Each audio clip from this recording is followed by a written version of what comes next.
तो इस प्रकार इसके अंदर लैक्टेज एंजाइम इसके अंदर लैक्टोज का पाचन करता है। सुक्रेज या इन्वर्टेज एंजाइम जो है सुक्रोज का पाचन करता है। लैक्टेज इसके अंदर कह सकते हैं जब लैक्टोज का पाचन करता है तो उससे इसके अंदर ग्लूकोज का एक मॉलिक्यूल बनता है और एक मॉलिक्यूल इसके अंदर गैलेक्टोज का बनता है। लेकिन सुक्रोज का जब पाचन किया जाता है सुक्रेज एंजाइम के द्वारा तो ग्लूकोज के साथ में इसके अंदर कह सकते हैं फ्रक्टोज का निर्माण होता है, जो कि इसके अंदर एक प्रकार का मोनोसैकेराइड होता है। मोनोसैकेराइड का अर्थ होता है इसके अंदर कह सकते हैं उसमें ग्लूकोज के कितने अणु पाए जाते हैं। जैसे ग्लूकोज का एक मॉलिक्यूल पाया जाता है तो उसको मोनोसैकेराइड कहते हैं। दो मॉलिक्यूल पाए जाते हैं क्योंकि मोनोसैकेराइड के दो मॉलिक्यूल हो सकते हैं, ऐसा नहीं है कि सभी में इसके अंदर ग्लूकोज ही पाया जाएगा। जैसे माल्टोज का पाचन करता है तो दो ग्लूकोज के मॉलिक्यूल बनते हैं तो इसमें दो मोनोसैकेराइड हो गए।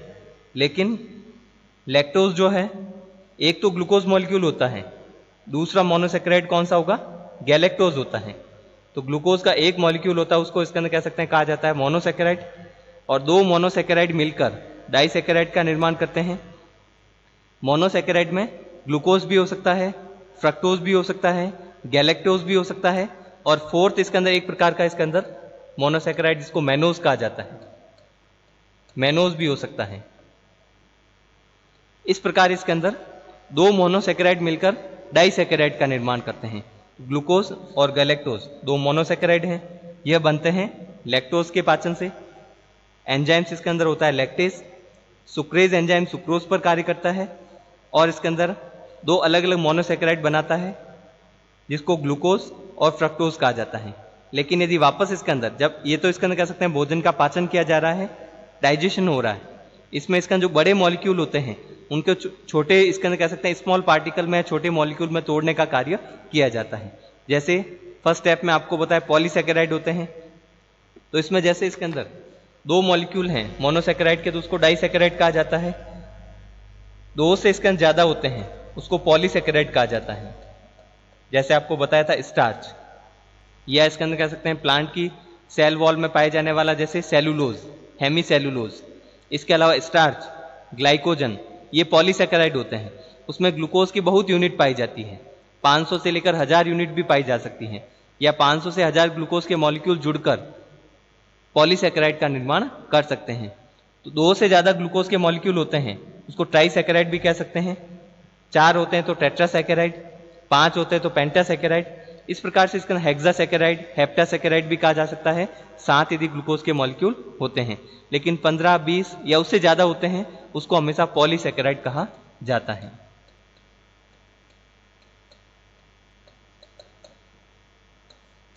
और पॉलीसैकेराइड में मुख्य रूप से ग्लाइकोजन है, स्टार्च है, सेलुलोज है, ये मॉलिक्यूल इसके अंदर आते हैं।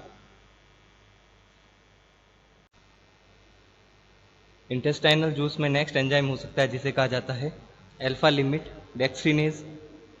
अल्फा लिमिट डेक्स्ट्रीनेज इसके अंदर आपको बताया गया था स्टार्च और ग्लाइकोजन के पाचन से बनता है, जिसमें माल्टोज, माल्टोट्राइओज और साथ में अल्फा लिमिट डेक्स्ट्रीन का निर्माण होता है।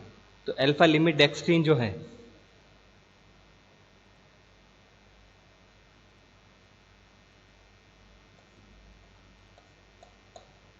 अल्फा लिमिट डेक्स्ट्रीनेज एंजाइम होता है।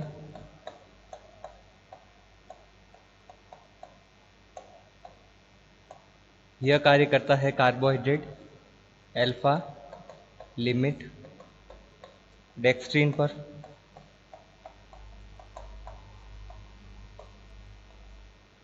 तो इस प्रकार इंटेस्टाइनल जूस का जो एंजाइम्स है या आंतरिक रस में पाए जाने वाला एंजाइम्स अल्फा लिमिट डेक्स्ट्रीन जो है, अल्फा लिमिट डेक्स्ट्रीनेज एंजाइम जो कि अल्फा लिमिट डेक्स्ट्रीन पर कार्य करता है और अल्फा लिमिट डेक्स्ट्रीन को ग्लूकोज में परिवर्तित करता है। तो इस प्रकार कार्बोहाइड्रेट का पाचन होता है जिसमें लैक्टेज, माल्टेज और सुक्रेज एंजाइम, इसके अलावा अल्फा लिमिट डेक्स्ट्रीनेज एंजाइम के द्वारा पॉलीसैकेराइड का पाचन होकर इसके अंदर कह सकते हैं ग्लूकोज, फ्रक्टोज और गैलेक्टोज का निर्माण होता है। नेक्स्ट इसके अंदर लिपिड या फैट्स का पाचन करने के लिए लिपिड या जिसे कहा जाता है फैट या वसा का पाचन करने के लिए एंजाइम जो पाया जाता है उसे लाइपेज कहा जाता है, और लाइपेज एंजाइम लिपिड या वसा का जब पाचन करता है जिससे फैटी एसिड और ग्लिसरॉल का निर्माण करता है।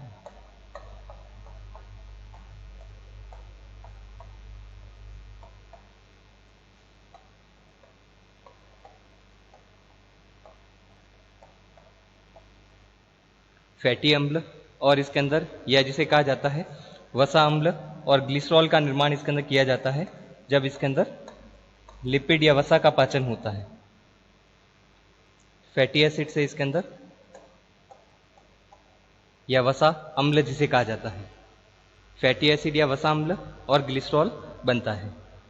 9th इसके अंदर एंजाइम हो सकता है जिसे कहा जाता है फॉस्फोलाइपेज,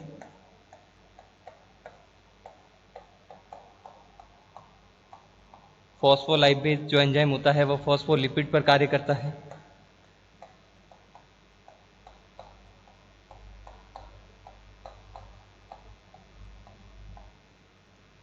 फॉस्फोलाइपेज एंजाइम जो है, जैसे लिपिड पर कार्य करने वाले एंजाइम को लाइपेज कहा जाता है, इसी प्रकार फॉस्फोलाइपेज जो एंजाइम है फॉस्फोलिपिड पर कार्य करता है जिसमें fatty acid plus glycerol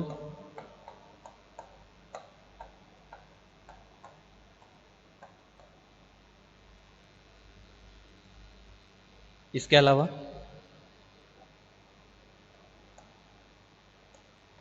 phosphate का निर्माण होता है, फॉस्फेट या फॉस्फोरस बनता है,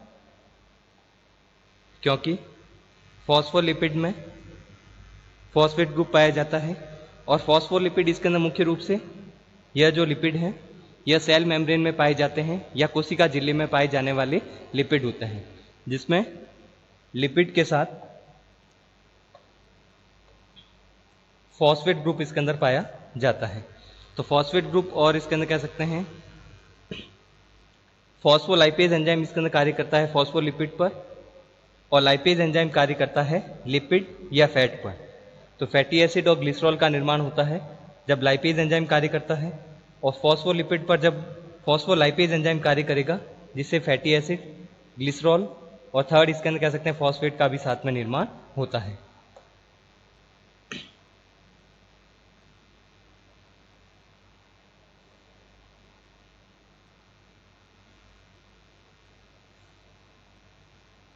इसके अलावा नेक्स्ट इसके अंदर एंजाइम हो सकता है पॉलीन्यूक्लियोटाइडेज,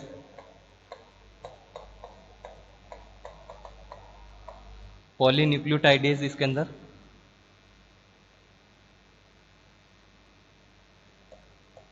एंजाइम है जो कि न्यूक्लिक एसिड पर कार्य करता है।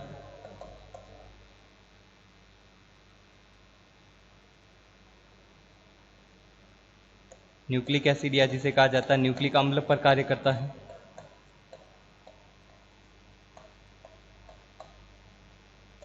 और न्यूक्लिक एसिड से इसके अंदर या न्यूक्लिक अम्ल से न्यूक्लियोटाइड्स का निर्माण करता है।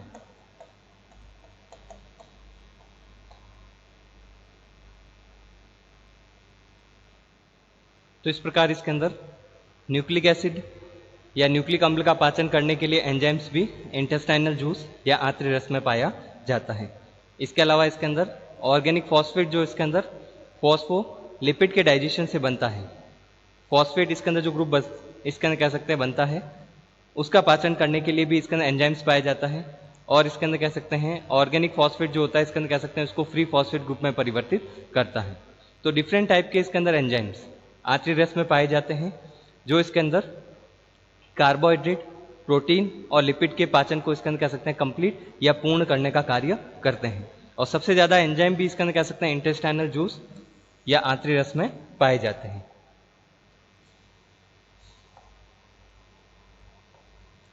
तो नेक्स्ट इसके अंदर एक बार समरी ये एक टेबल के द्वारा बता देते हैं। इसमें डाइजेशन या पाचन का जो प्रोसेस है इसमें इसके अंदर टेबल के द्वारा आपको बता देते हैं कि केमिकल डाइजेशन या रासायनिक पाचन जो होता है विभिन्न प्रकार के इसके अंदर पाचक रस या डाइजेस्टिव जूस के द्वारा जो अलग अलग भाग में सिक्रीट किए जाते हैं। 3 अलग अलग इसके अंदर बायोमोलिक्यूल या जैव अणु का पाचन वह केमिकल डाइजेशन जिसे कहा जाता है या रासायनिक पाचन किस प्रकार होता है। तो इस प्रकार इसके अंदर डाइजेशन या पाचन, जिसमें इसके अंदर 2 अलग अलग प्रकार के इसके अंदर डाइजेशन आपको बताए गए थे इसके अंदर फर्स्ट क्लास में, यांत्रिक पाचन और केमिकल डाइजेशन या जिसे रासायनिक पाचन कहा जाता है। तो रासायनिक पाचन की इसके अंदर समरी क्या होती है उसके बारे में आपको बता देते हैं। फर्स्ट इसके अंदर डाइजेशन ऑफ कार्बोहाइड्रेट,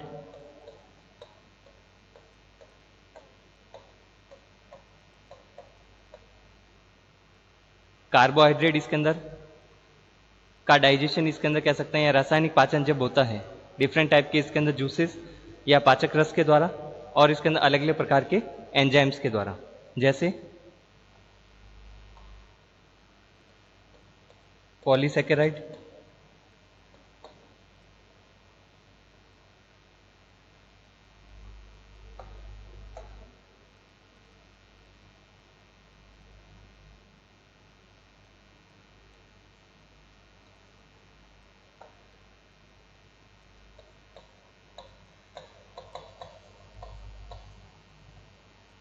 पॉलीसैकेराइड का इसके अंदर पाचन किया जाता है सबसे पहले,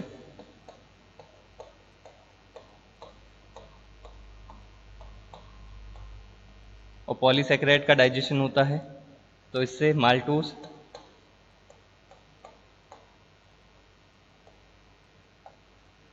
माल्टोट्राइयोज,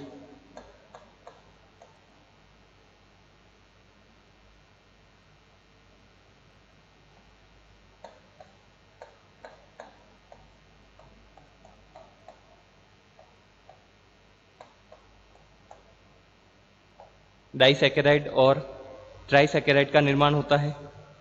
और जब माल्टोज और इसके अंदर कह सकते हैं माल्टोट्राइयोज का डाइजेशन होता है जिससे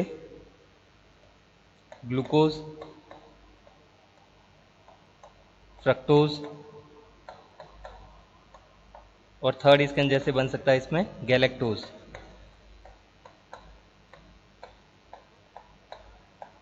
इस प्रकार इसके अंदर आपको बताया गया था अलग अलग पाचक रस के द्वारा कार्बोहाइड्रेट का डाइजेशन इसके अंदर जो है वह कंप्लीट होता है।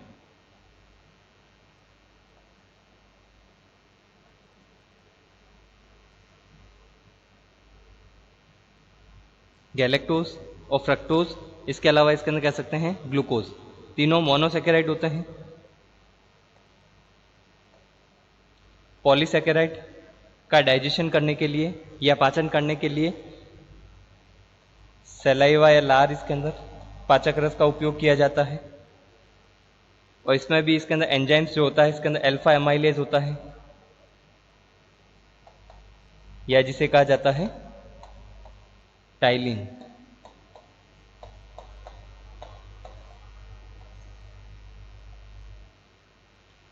जिससे इसके अंदर पॉलीसैकेराइड, स्टार्च या ग्लाइकोजन का पाचन होगा। और पॉलीसैकेराइड मुख्य रूप से इसके अंदर कह सकते हैं भोजन के रूप में जो लिया जा सकता है वह स्टार्च होता है। तो उस पर टाइलिन एंजाइम जब कार्य करता है तो सलाइवा में पाया जाने वाला एंजाइम अल्फा अमाइलेज या टाइलिन एंजाइम पॉलीसैकेराइड को माल्टोज और माल्टोट्राइयोज में परिवर्तित करने का कार्य करता है। नेक्स्ट इसके अंदर माल्टोज और माल्टोट्राइयोज का जब डाइजेशन होता है ग्लूकोज, फ्रक्टोज और गैलेक्टोज का निर्माण होता है। तो माल्टोज और माल्टोट्राइयोज का पाचन जब होगा तो आंतरिक रस में पाए जाने वाले एंजाइम जिन्हें माल्टेज, लैक्टेज और थर्ड हो सकता है इसके अंदर सुक्रेज, 3 अलग अलग प्रकार के एंजाइम्स। फोर्थ इसके अंदर लिख भी सकते हैं अल्फा लिमिट डेक्स्ट्रीन भी होता है। तो अल्फा लिमिट डेक्स्ट्रीन इसके अंदर जो है माल्टोज, माल्टोट्राइयोज के साथ में बनता है और उससे भी ग्लूकोज का निर्माण होता है। तो अल्फा लिमिट डेक्स्ट्रीनेज एंजाइम भी हो सकता है। इस प्रकार इसके अंदर कह सकते हैं कार्बोहाइड्रेट का पाचन होकर अंतिम जो उत्पाद बनते हैं या प्रोडक्ट बनते हैं ग्लूकोज, फ्रक्टोज और गैलेक्टोज का निर्माण होता है। तो डाइजेशन ऑफ कार्बोहाइड्रेट या जिसे कहा जा सकता है केमिकल डाइजेशन ऑफ कार्बोहाइड्रेट, क्योंकि रासायनिक पाचन जो होता है वह हमेशा एंजाइम की उपस्थिति में होता है और एंजाइम मुख्य रूप से पाए जाते हैं डाइजेस्टिव जूस या पाचक रस में। तो इसमें इसके अंदर अलग अलग इसके अंदर प्रकार के डाइजेस्टिव जूस या पाचक रस में कौन कौन से एंजाइम पाए जाते हैं ये भी पूछा जा सकता है, और उस एंजाइम के कौन कौन से कार्य होते हैं वह भी इसके अंदर शॉर्ट आंसर में क्वेश्चन आ सकता है। इसके अलावा डिफरेंट इसके अंदर कह सकते हैं बायोमोलिक्यूल, जैव अणु जिन्हें कहा जाता है, जैसे इसके अंदर पूछा गया है कि कार्बोहाइड्रेट का इसके अंदर डाइजेशन या प्रोटीन का डाइजेशन या इसके अंदर लिपिड का डाइजेशन किस प्रकार होता है, तो उसमें इसके अंदर ये समरी जो है उसको पूरा एक्सप्लेन करके भी लिखा जा सकता है। जैसे डाइजेशन ऑफ कार्बोहाइड्रेट में आपको इसके अंदर पॉलीसेकेराइड, इसका पाचन किया जाता है टाइलिन एंजाइम, जिसे अल्फा अमाइलेज कहा जाता है, जो कि सलाइवा या लार में पाया जाता है। इस प्रकार इसके अंदर पॉलीसेकेराइड का डाइजेशन होता है तो माल्टोज और माल्टो ट्राइओज का निर्माण होगा। इसके अलावा जैसे पेनक्रेटिक जूस में भी आपको बताया गया था कि स्टार्च और इसके अंदर कह सकते हैं सेकंड ग्लाइकोजन का जब डाइजेशन होता है तो उससे भी इसके अंदर माल्टोज और माल्टो ट्राइओज और अल्फा लिमिट डेक्स्ट्रिन का निर्माण होता है। नेक्स्ट, माल्टोज और माल्टो ट्राइओज पर इसके अंदर एंजाइम जो कार्य करते हैं, इंटेस्टाइनल जूस में पाए जाने वाले एंजाइम जिसे माल्टेज, लैक्टेज, सुक्रेज, इसके अलावा इसके अल्फा लिमिट डेक्स्ट्रिनेज जो कि इसके अंदर कार्बोहाइड्रेट के अंतिम उत्पाद, इसके बाद इसके अंदर कह सकते हैं भोजन का पाचन नहीं होता है, डाइजेशन नहीं होगा, उन्हें ग्लूकोज, फ्रक्टोज और गैलेक्टोज में परिवर्तित करते हैं। तो अलग अलग प्रकार के इसके अंदर कह सकते हैं जो प्रोडक्ट हैं या उत्पाद इसके अंदर कह सकते हैं अलग अलग इसके अंदर जैव अणु के पाचन से बनते हैं। जैसे सेकंड हो सकता है डाइजेशन, और यदि इसके अंदर कह सकते हैं इसमें से एक जैव अणु या इसके अंदर बायोमोलिक्यूल के डाइजेशन का इसके अंदर क्वेश्चन आता है तो उसमें कार्बोहाइड्रेट का है तो कार्बोहाइड्रेट ही लिखना है, इसमें इसके अंदर कह सकते हैं लिपिड या प्रोटीन का डाइजेशन आपको नहीं लिखना है। जैसे यदि क्वेश्चन आता है कि इसके अंदर जैव अणु का इसके अंदर जब पाचन किया जाता है जिसमें प्रोटीन के डाइजेशन की क्रियाविधि को समझाइए, तो प्रोटीन के डाइजेशन में इसके अंदर प्रोटीन का डाइजेशन कहाँ से स्टार्ट होता है, कौन से एंजाइम पाए जाते हैं, उसके बारे में इसके अंदर आपको डिटेल में लिखना होगा। और इसके अंदर कह सकते हैं कौन से पाचक रस में कौन से एंजाइम के द्वारा इसका पाचन हो रहा है उसके बारे में आपको लिखना होगा। जैसे डाइजेशन ऑफ प्रोटीन, तो फर्स्ट इसके अंदर फूड में यदि इसके अंदर कह सकते हैं प्रोटीन पाया जाता है, प्रोटीन का पाचन इसके अंदर किया जाता है और प्रोटीन को इसके अंदर प्रोटीएज और पेप्टोन में परिवर्तित किया जाता है। प्रोटीन के पाचन से इसके अंदर प्रोटीज और पेप्टोन्स का निर्माण होता है। प्रोटीज और पेप्टोन इसके अंदर टूटकर डाई तथा ट्राइपेप्टाइड का निर्माण करते हैं।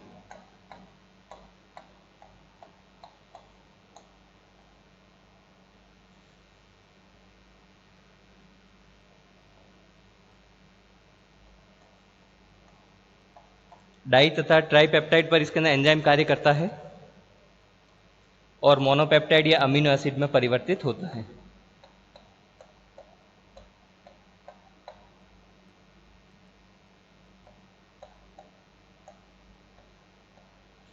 या जिसे अमीनो अम्ल कहा जाता है।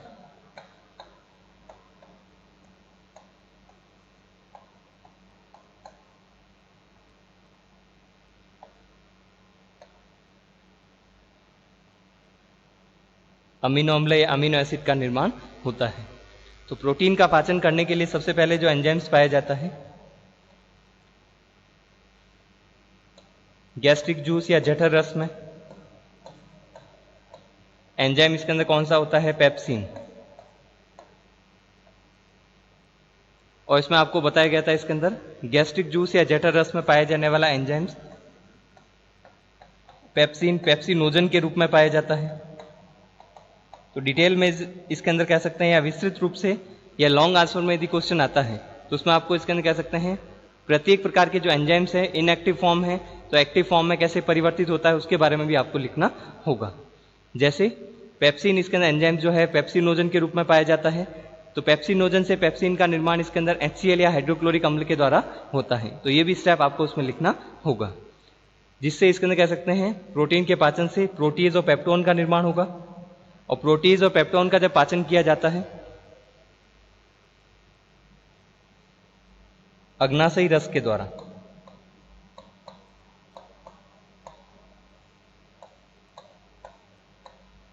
या जिसे कहा जाता है पैनक्रेटिक जूस के द्वारा, क्योंकि इसके अंदर प्रोटीन का पाचन इसके अंदर सबसे पहले इसके अंदर कहां पर स्टार्ट होता है, गैस्ट्रिक जूस या जठर रस के द्वारा। और ये कहां पर पाया जाता है, स्टोमच या आमाशय में। स्टोमच या आमाशय में पाए जाने वाला एंजाइम्स होता है।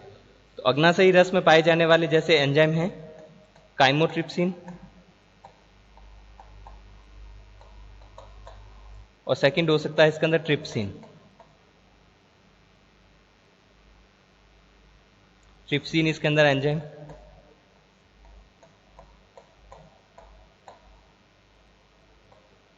तो ट्रिप्सिन और काइमोट्रिप्सिन एंजाइम भी आपको बताए गए थे कि इसके अंदर काइमोट्रिप्सिनोजन